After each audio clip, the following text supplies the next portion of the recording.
Hey, I'm Marty Marquis. And I'm Eric Hurley. Brian Adrian Cook. Eric Minchuk. And I'm Michael Van Pelt. We're Blitzen Trapper with Vinyl Mag. Jen, how has your sound changed since you stopped self-releasing?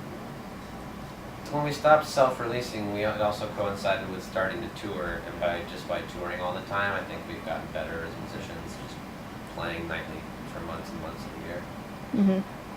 Yeah, we also, like, before, when we were self-releasing, we didn't really necessarily have an audience, and I think once you get out and discover your audience, then you start to, make accommodations for them and realize what really turns them on, and so your songs become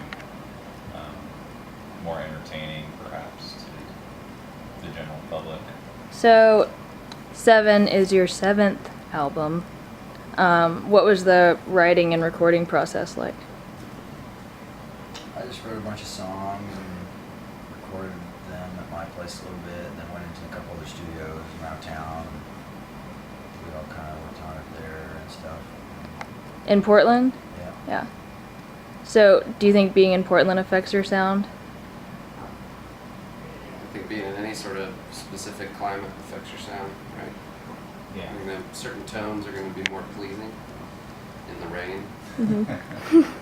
So how did the streaming the full album on the New York Times come about?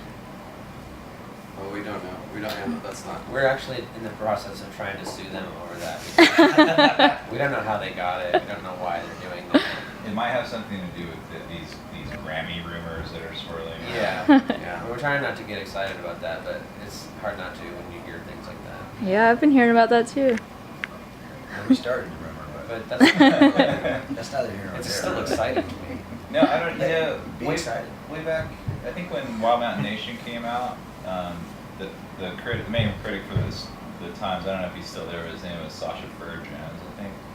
But he had it listed at some of his favorite records. So who knows? We might have been on their radar for a long time. Have you gotten a response to that yet?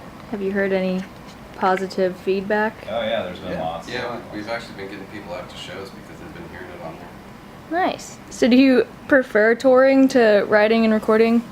Or do you like not being on tour better?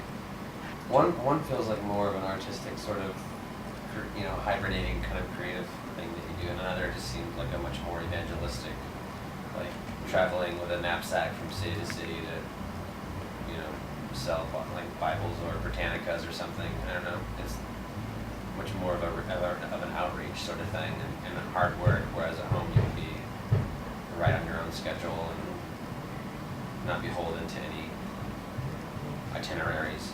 It's just a different part of the brain. So I read that you, this is from an interview like a while ago, said that you write the same songs over and over, and you mentioned Don't Be a Stranger and Ever Loved One, and you said that it's from a worn out place in your heart, and I wanted to know more about that, like where that comes from. Oh, I think what I meant about that is, everybody writes the same stuff over and over again. There's like 3 or 4 themes in popular music. My love songs generally tend to be tragic love songs because all my relationships are tragic. So I'm not really capable of writing when it's not. So I guess that's what I mean about that.